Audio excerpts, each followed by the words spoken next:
Bonjour Jean-Marc Jancovici. Bonjour. Merci d'être dans ce studio pour répondre à mes questions ce matin. Vous êtes ingénieur, vous êtes président de The Shift Project, vous êtes aussi l'auteur d'une bande dessinée un succès absolu qui ne se dément pas, un véritable best-seller sur la question justement du climat, de l'énergie et aussi de l'industrie, puisque vous ne tournez pas le dos à l'industrie, bien au contraire.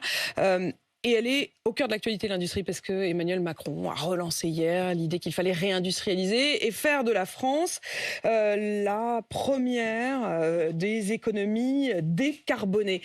Mais je dirais d'abord une chose, on n'arrête pas de nous parler de la voiture électrique. Le bonus écologiste ne sera plus donné aux voitures qui ne répondraient pas à un certain nombre de normes. On va y revenir dans le détail, mais est-ce que la voiture électrique, c'est vraiment l'alpha et l'oméga d'un passage à un monde écolo ? Alors, quand on compare la voiture électrique à la voiture à pétrole, elle présente un certain nombre d'avantages et un certain nombre de similarités. On va commencer par les similarités. Ça reste une voiture. Donc, ça reste un objet de 1 à 2 tonnes. Du reste, les voitures qui marchent bien, c'est plutôt des voitures de 2 tonnes que des voitures d'1 tonne, parce que les constructeurs font des plus grosses marges sur les plus gros véhicules. Et par ailleurs, comme la voiture électrique vaut cher, c'est plutôt les gens à fort pouvoir d'achat qui peuvent s'y mettre. Donc un segment important aujourd'hui du marché de la voiture électrique, c'est les grosses voitures achetées par des cadres qui veulent se donner bonne conscience. Voilà. Donc la voiture électrique reste une voiture. Ça veut dire que ça a quelles conséquences ça veut dire qu'en termes d'occupation d'espace au sol, par exemple, en termes de consommation. Quand vous dites occupation d'espace au sol, ça ne veut pas seulement dire la voiture elle-même, ça veut dire les routes, ça veut dire les autoroutes. Oui, c'est ça. Ça veut dire c'est l'infrastructure. Hein. Absolument. Ça veut dire également qu'en termes de consommation de matériaux pour faire la voiture, on n'a pas beaucoup de différence par rapport à une voiture à pétrole. Et en fait, il en faut même plus parce qu'il faut fabriquer la batterie. Et dans les pollutions, il y en a une qui reste presque constante par rapport à la voiture à pétrole, c'est les poussières, parce que la voiture électrique, elle a aussi des plaquettes de frein, des pneus qui s'usent, etc. Par contre, ça présente des avantages sur le plan du CO2, ça de façon incontestable, parce qu'il faut effectivement émettre plus de CO2 pour fabriquer la voiture, parce qu'en fait, il faut fabriquer la batterie en plus de la voiture. Et en gros, les émissions de fabrication de la batterie aujourd'hui, c'est à peu près les émissions de fabrication du reste de la voiture. Mais par contre, à l'usage, d'abord, le moteur électrique est beaucoup plus efficace que le moteur à essence. Le rendement d'un moteur électrique, c'est à peu près 80%, quel que soit le régime moteur, alors que pour un moteur à essence, c'est entre 20 et 40%. Et ensuite, vous avez la production électrique en France qui est très nettement décarbonée par rapport... En France, oui, mais même dans d'autres pays européens, en fait, l'efficacité du moteur électrique est telle que même avec le mix électrique qu'on a dans d'autres pays européens... Je pense à l'Allemagne, la question du charbon. Même en Allemagne, à ça performance... reste plus intéressant. Alors oui, ce qui est plus intéressant, c'est si vous prenez une voiture de même taille, même puissance, même performance. Si vous en profitez quand vous passez à l'électrique pour doubler la taille de la voiture et prendre un tank électrique, là, l'avantage disparaît. Mais si vous êtes dans la même catégorie, on va dire, là, vous avez un avantage. Alors, c'est un avantage, mais ce n'est pas un avantage dans lequel on divise les émissions par 10. C'est de quel ordre ? Alors, en France, on les divise par 3. Ce qui est déjà très bien. Ce qui est déjà très bien. Et on pourrait les diviser par encore plus si on fait en France l'essentiel des étapes de fabrication de la batterie. Alors, pour faire une batterie, qu'est-ce qu'il faut ? Il faut avoir une activité minière. Donc, il faut extraire du sol, aujourd'hui, du lithium. Ça, on pourrait le faire en France. Du cobalt, ça, on n'en a pas en France. Et du nickel, ça, on n'en a pas en France métropolitaine. Il y en a en Nouvelle-Calédonie, mais il n'y en a pas en France métropolitaine. Et après, il faut faire, à partir de ça, ce qu'on appelle des principes actifs. Puis, il faut fabriquer les composants de la batterie, puis il faut faire la batterie elle-même. Tout ça, c'est aussi d'ailleurs l'objet du déplacement d'Emmanuel Macron aujourd'hui. Il sera à Dunkerque. Ils veulent développer la vallée de la batterie. Oui, alors ce qu'on va faire aujourd'hui en France, c'est la dernière étape du processus. Donc, c'est la fabrication de la batterie elle-même, mais on ne va pas faire nécessairement les cellules. Alors, certains industriels le prévoient, d'autres non. Et on ne va pas faire les principes actifs aujourd'hui en France. Vous le regrettez ? Il faudra le faire plus tard. Il y a des projets avec lesquels c'est prévu. Mais aujourd'hui, ça ne sera pas le cas. Et ce qui va vraiment permettre d'économiser du CO2 de fabrication, c'est quand on ira le plus possible à l'amont. Si on voulait être pleinement vertueux, il faudrait qu'on ait tout depuis la mine. Oui, qu'on s'occupe de l'intégralité du processus. Sauf que je le redis, des mines de nickel et des mines de cobalt, c'est pas demain matin qu'on va en avoir en France parce qu'il n'y a pas la ressource. En France métropolitaine, j'insiste. Mais par contre, on peut faire tout ce qui est à l'aval. Par exemple, les Chinois, pour un certain nombre de métaux de spécialité, ils n'ont pas les mines chez eux, mais par contre, c'est quand même eux qui raffinent les métaux. D'accord ? Donc, ils importent le minerai et ils font tout ce qu'il y a derrière. Bon. À mon avis, c'est ça la bonne stratégie industrielle en France, c'est d'essayer de faire tout ça. Ça abaissera encore les émissions de CO2 de fabrication de la batterie. Et donc, ça rendra la voiture électrique encore plus intéressante que la voiture à essence. Et là, on divisera encore plus que par 3 ? Oui, on divisera par plus que 3. Jean-Marc Jancovici, vous parliez des mines. On sait qu'il y a une mine de lithium qui va ouvrir dans l'année. Mais il faut bien voir par ailleurs qu'on a un objectif en termes de décarbonation des voitures à l'échelle mondiale. Donc à l'échelle mondiale, les voitures, c'est à peu près 6% des émissions de gaz à effet de serre de la planète. D'accord. Pour donner un ordre de grandeur. Ça veut dire que si on veut... Et il y a un peu plus d'1 milliard de voitures particulières sur Terre. 1,2 milliard, 1,3 milliard en gros. Le vrai sujet, c'est est-ce qu'on va avoir la capacité industrielle à électrifier toutes ces voitures en quelques décennies. Et là, on peut avoir des doutes parce qu'il faut un certain nombre de métaux en quantité très significative, notamment du cuivre. Et il y a une alerte aujourd'hui sur la production de cuivre à l'avenir. Il est possible que le pic de production du cuivre, ça soit pour les années qui viennent. Et donc, la voiture électrique idéale, elle est en fait plus petite que la voiture à essence et moins nombreuse. Donc, en fait, électrifier les voitures, c'est pas juste électrifier les voitures à masse de voitures constante et à parc de voitures constant. C'est qu'il faut changer le modèle de la voiture. Il faut intégrer ça dans une évolution plus large, qui est qu'il faut aussi qu'on fasse avec moins de voitures et avec des voitures plus petites. Avec moins de voitures, des voitures plus petites. Si je vous écoute, vous donneriez le bonus écologiste à des voitures qui répondraient à ce genre de critères-là. Alors moi, si c'était moi, je mettrais 3 conditions. Je mettrais une condition de ressources à la personne qui va acheter la voiture. Parce qu'une personne comme moi, par exemple, qui a les moyens de s'acheter une voiture électrique, il n'y a aucune raison qu'on me donne un bonus. Alors qu'aujourd'hui, ce bonus, il est sans condition de ressources. Absolument. Et donc, il va notamment financer des voitures pour 4 supérieurs, qui sont des hybrides, donc des trucs qui ne devraient absolument pas être subventionnés. Donc sous condition de ressources. Pour encourager ceux qui ont le plus de mal à passer à l'électrique. Sous condition de masse de la voiture. Donc les tanks électriques, il ne faut pas les subventionner. Et 3, effectivement, alors en fait, une fois que j'ai dit sous condition de masse, j'ai presque dit sous condition de puissance, c'est pareil. D'accord, voilà. Donc être très attentif aussi aux véhicules. Donc les petits véhicules, et il faudrait encore plus les subventionner quand il y a derrière la casse d'un véhicule à essence. Donc quand on est sûr que ça remplace un véhicule à essence, et pas que le véhicule à essence est vendu pratiquement le bonus si en plus on supprime... Parce qu'en fait, si une voiture électrique vient se rajouter au parc existant, le bénéfice, il n'existe pas. Pour que le bénéfice existe, il faut que le véhicule électrique remplace une voiture à pétrole du parc existant. Mais justement, sur ce point-là, le fait d'avoir annoncé que d'ici 2035, il n'y aurait plus de vente de voitures à moteur thermique en Europe, est-ce qu'on n'a pas mis un peu la charrue avant les bœufs? Et surtout, est-ce qu'on n'a pas créé mécaniquement un moment où on va tellement produire de voitures pour remplacer le parc existant que c'est un moment finalement particulièrement polluant? Alors, il y a toujours des émissions supplémentaires quand vous êtes en constitution de parc. Ça marche dans tous les... Habituellement, ça se fait de manière progressive. Absolument. Là, ça pourrait se faire de manière accélérée. Alors, attention, en 2035, c'est pas avoir une voiture à pétrole qui est interdit. C'est de la vente. C'est en acheter une. Ce qui est très différent. Ce qui veut dire ça veut dire que ceux qui en ont encore une continueront à pouvoir la faire rouler. Exactement. Donc la question, elle est celle de la vitesse de pénétration des voitures électriques après cette date dans le parc. Alors je vous avoue que je n'ai pas en tête les derniers calculs qui ont été faits sur le sujet, mais c'est bien ça la question, c'est le remplacement.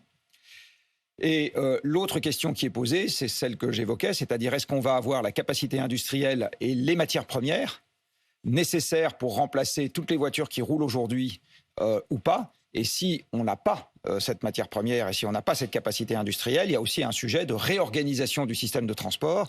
Et encore derrière, on va trouver un sujet de réorganisation de l'urbanisme.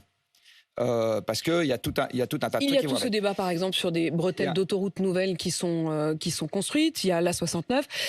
Vous dites, on devrait faire une pause là-dessus. On ne devrait pas.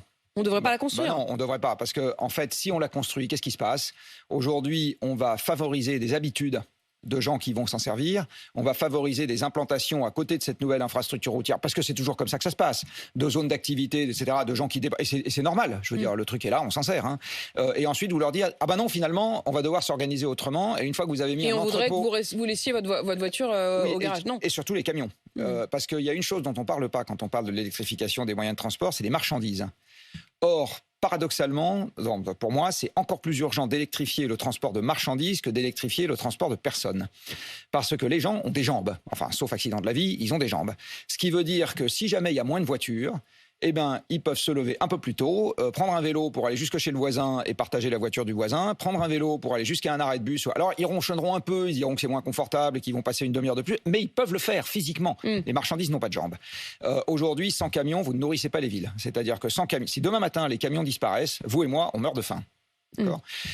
Donc, c'est beaucoup plus urgent de s'occuper des marchandises, sauf que les marchandises ne votent pas. Donc on s'occupe des gens qui votent. Vous pensez que tout ça est politique en réalité? C'est normal. Cette priorité, le fait de se tromper de priorité. C'est le cahier des charges, relisez Tocqueville. Nous sommes en démocratie, donc on s'occupe des gens qui votent et les marchandises ne votent pas. Jean-Marc Jancovici, Emmanuel Macron a réclamé, je cite, une pause réglementaire européenne sur la mise en place des nouvelles normes environnementales. Est-ce que ça doit être la cible? Je ne sais pas de quoi il parle. Donc, vous savez, des normes environnementales, il y en a des centaines, il y en a des milliers, donc je ne sais pas de quoi il parle. Est-ce qu'on peut se dire qu'il y en a trop? Je ne sais pas si lui-même sait de quoi il parle du reste. Donc, la bonne question, c'est de quoi parle-t-il? Je ne sais pas. Mais est-ce que les normes sont nécessaires ou est-ce qu'effectivement... Évidemment qu'elles sont nécessaires. Je vais prendre un exemple qui est le bâtiment. S'il y avait en pleine crise du bâtiment. Oui, mais s'il n'y avait pas dans le bâtiment des normes sur la manière de construire, vous ne sauriez pas si votre bâtiment va résister aux inondations, éventuellement aux tremblements de terre dans les zones sismiques, etc. Donc évidemment qu'il faut des normes. C'est absolument indispensable. S'il n'y avait pas une norme sur le filetage des vis, par exemple, un truc tout con, les différents fabricants de vis et de boulons feraient des filetages qui ne se correspondent pas nécessairement.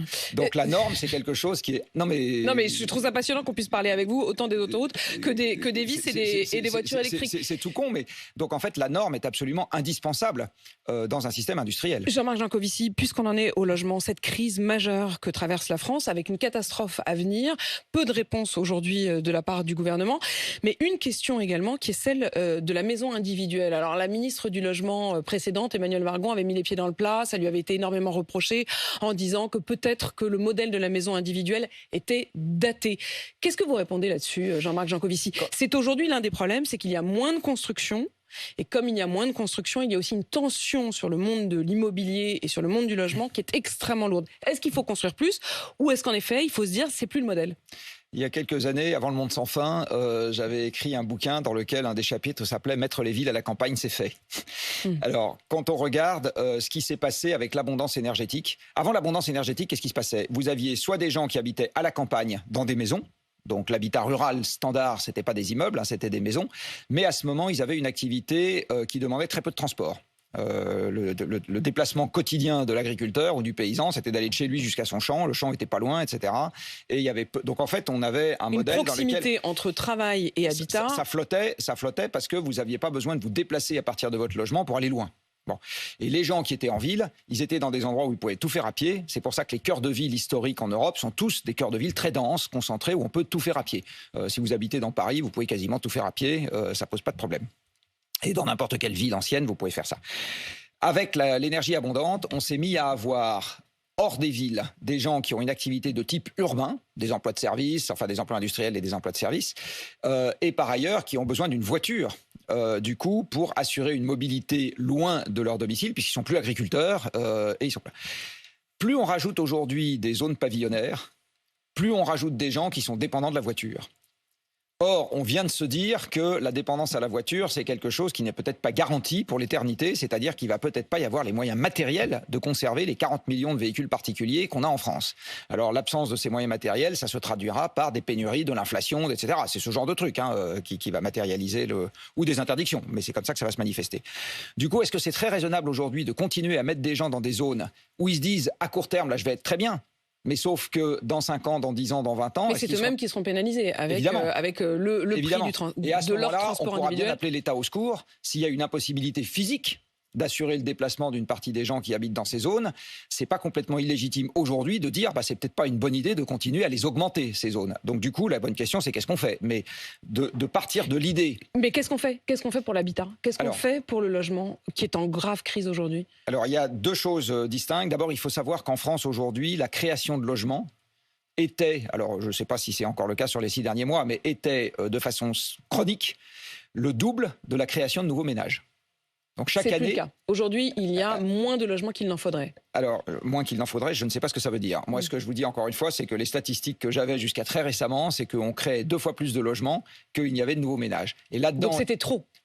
Oui, ça veut dire qu'on peut en faire moins. Ça veut dire qu'on peut s'arranger avec moins.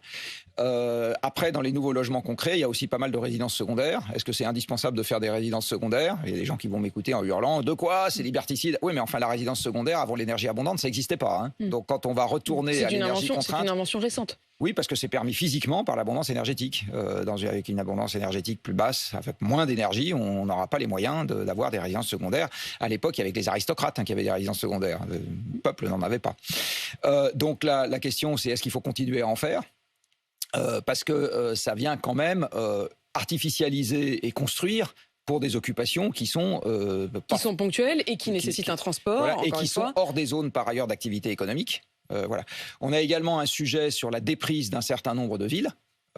C'est quoi la déprise? Vous avez un certain nombre de villes moyennes dans lesquelles vous avez de moins en moins de gens qui habitent. Vous avez le taux de vacances des logements qui augmente et donc les gens. Donc il vaut mieux réintégrer des habitants dans ces centres-bourgs. Donc tous les vieux retraités veulent faire construire en Bretagne et sur la Côte d'Azur, pendant qu'à Valenciennes ou à Arras, vous avez des gens vous avez des logements vides. Donc vous avez un sujet aussi d'aménagement du territoire.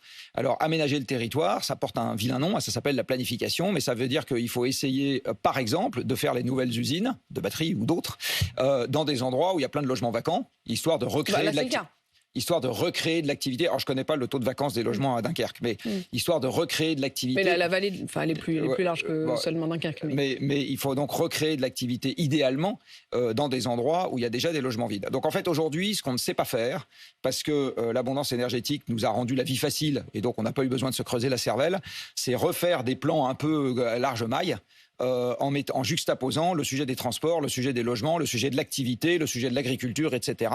Et à comprendre comment est-ce que tout ça continue à flotter dans un monde dans lequel les flux physiques seront moins faciles à créer. Moins faciles à créer, et d'ailleurs vous le dites par nécessité. C'est-à-dire que vous faites partie de ceux qui depuis longtemps disent c'est même pas juste parce que je voudrais moins polluer ou être moins écolo, c'est parce que simplement mécaniquement on va avoir des ressources, on a des ressources qui ne sont pas illimitées, et donc à un moment ou à un autre il faudra s'arrêter. Alors on a déjà, si je prends l'exemple des combustibles fossiles, l'Europe est en décrue de consommation de charbon subie depuis le milieu des années 50. Parce que ça fait 2 siècles qu'on tape dans les mines de charbon. C'est le pic de production du charbon en Grande-Bretagne, c'était 1914. Hein. Ouais. Ça fait longtemps donc qu'on est en décrue. Sur le charbon, oui. Et du coup, comme le charbon est compliqué à transporter à large échelle, on consomme de moins en moins de charbon, ça date d'avant le climat. On est en décrue pétrolière subie depuis 2008. Et ça c'est lié au pic de production du pétrole conventionnel, donc tout ce qui n'est pas les sables bitumineux du Canada et le pétrole de schiste américain, depuis 2008 en Europe également. Et on est en décrue subie de l'approvisionnement gazier depuis le pic de production de la mer du Nord, qui a passé son pic en 2005, parce que le gaz demande des tuyaux ou des méthaniers, c'est plus compliqué à transporter que le pétrole, et donc on consomme également de moins en moins de gaz en Europe depuis cette époque. Tout ça n'a rien à voir avec le climat. Tout ça est juste lié à la géologie et au fait qu'on subit ces décrues. Un mot quand même du climat, justement, Jean-Marc Jancovici. Je voudrais qu'on parle de la sécheresse. Alors, donc c'est une bonne affaire pour le CO2, mais en attendant, c'est juste pour dire que les limites physiques, ça existe. L'Agence internationale de l'énergie a, il y a maintenant 1 an à peu près, émis une alerte. Alors, ils l'ont émis à la manière de l'Agence internationale de l'énergie, c'est-à-dire c'est une note de bas de page 136 d'un rapport. Mais vous l'avez lu. Voilà. Donc... Mais je suis tombé dessus. Bon. Disant que pour les mines de cuivre actuellement en production ou en développement, c'est-à-dire que les infrastructures de production sont en cours de construction, le pic de production est pour les années qui viennent. Bon. Donc, vous voyez, les limites physiques, ça existe. Et les limites physiques, c'est aussi l'eau. Je voudrais quand même qu'on en dise un mot. Jean-Marc Jancovici, cette sécheresse extrême, des départements qui se trouvent déjà en crise de sécheresse, avec des habitants qui sont quasi rationnés. Est-ce que ça va s'installer et quelle est la réponse qu'il faut apporter? Alors, ça s'installe déjà. En France, sur les 2 dernières années, il n'y a eu que 3 ou 4 mois de mémoire où les précipitations ont été supérieures à la normale. Tout le reste du temps, elles ont été inférieures à la normale et évidemment, l'hiver dernier en particulier a été très sec. Heureusement qu'il pleut en ce moment. Le présentateur météo disait tout à l'heure, moi je voudrais qu'on arrête d'utiliser l'expression beau temps quand il y a du soleil. En fait, aujourd'hui, le beau temps, c'est quand il pleut. Alors effectivement, on ronchonne un peu parce qu'on sort les parapluies, mais il vaut mieux sortir les parapluies et avoir de quoi manger plutôt que de ne pas avoir de parapluie. C'est vrai que vous ne faites pas hyper rêver quand même, Jean-Marc Jancovici. La fin de la maison individuelle, pas de résidence secondaire, reprendre ses pattes pour marcher et se réjouir de la pluie. C'est très bien de reprendre ses pattes pour marcher, je vous assure. Ça fait faire un peu d'exercice, ça déstresse, c'est parfait. La marche, c'est une excellente chose.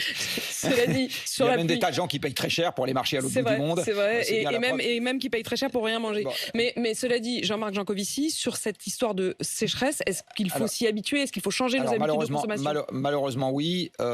parce que ça fait longtemps qu'on sait, avec les simulations climatiques, que dans le cadre du réchauffement en cours, le pourtour du bassin méditerranéen va s'assécher. Donc il n'y a pas que le sud de la France qui s'assèche. Ce qui se passe en Espagne en ce moment est encore plus aigu que ce qui se passe en France. C'est pareil, ça fait 3 ans qu'ils ont des précipitations déficitaires. Ils abordent le printemps et l'été avec des réservoirs qui sont remplis au quart de leur capacité.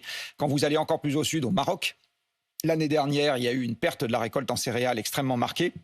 Là, en ce moment, la situation également est extrêmement critique. La sécheresse a joué un rôle direct dans le déclenchement du printemps arabe. Donc, c'est quelque chose, malheureusement, auquel il va falloir s'habituer. Les rizières de la plaine du Pô sont également à un niveau historiquement bas. Et ce n'est malheureusement que le début. Alors, je vais vous faire encore moins rêver. Tant mieux pour votre mari. Mais, mais malheureusement, il va falloir s'y habituer parce que, encore une fois, dans le cadre de l'évolution climatique en cours, les précipitations du pourtour du bassin méditerranéen vont baisser et les sols vont s'assécher. En gros, on va perdre 10% d'humidité des sols par degré de réchauffement global. Ce n'est donc que le début et on aura l'occasion d'en reparler. Jean-Marc Jancovici, merci en tout cas d'être venu ce matin. Vous êtes ingénieur et je citais votre livre, il s'appelle « Le monde sans fin ».